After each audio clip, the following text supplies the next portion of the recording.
Hey everybody, Jason C. on the set of Reaper with Bret Harrison. How you doing, man? Good, how are you? Good, good. Thanks for having us.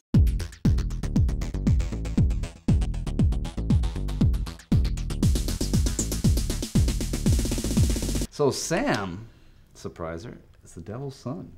Yes, yeah. I mean, obviously they're gonna say that. The finale of last year was Sam is the devil's son, but they also weren't putting the stamp on it, I feel. I actually just watched the finale again a couple weeks ago, and you know, it was still that kind of thing where, yes, Sam is the devil's son, but well, then what does that make who you thought his father was? What is his biological father? Who was waiting in a cage for what, a few days or something? Well, yeah, was buried alive and then came back, you know. Well, is coming back in the episode we're shooting now. Right. Spoiler. Yeah, there we go. There we go. Morgan, you got a brother. Yes. If you are the devil's son, that is. Yes, if I am the devil's son, which I you know, let's just go on the notion that I am. But yeah, I find out in this episode that I now have what is potentially a half brother, who's Morgan. Army Hammer. Yeah. Cool name. I like it too. You guys get to. He gets to play with the guys, right? He gets to in fact, the scene that we're shooting right now it's in fact, we were kind of teasing him right before we started shooting. Shouldn't we, you know, be doing some introductory kind of hazing to you right now? But the guys actually, the joke is that the guys actually really like him. I mean, he drives a Maserati, and so there's that kind of jealousy factor thing. He's the cool older brother. Is he older brother? What do you... I don't know. He's the taller brother. He's certainly the taller, more handsome, buffer.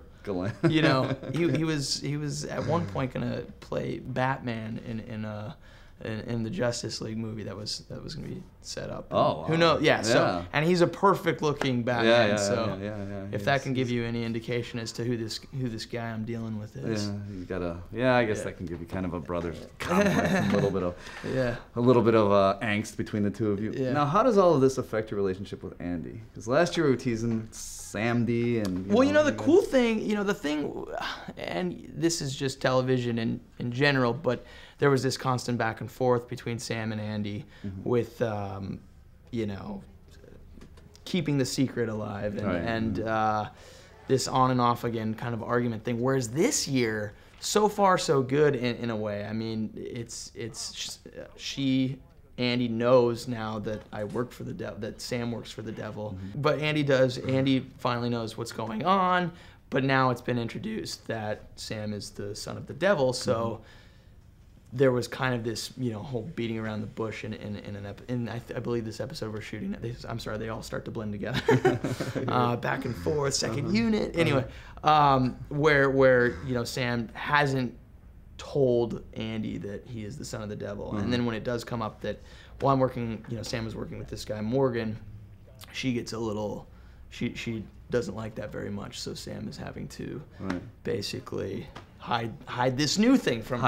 Hide more stuff. But it's cool because she has kind of, it's great because she's having other storylines, and she's, like, for instance, this episode specifically, she becomes the manager of Workbench because Ted gets fired. That's what I was going to say. And she's getting to, you know, have a whole storyline where I have one scene with her, and it's all her and Tyler. Okay. Who plays Sock. So it's fun to see. So now goes from girlfriend to boss to who knows, right? Yeah, who knows? I mean, Sam and Andi are going strong, but like I said, I just think it's really interesting to watch these characters kind of blossom and develop and go into different areas. Whereas, you know, when you get into a show, you're constantly seeing these.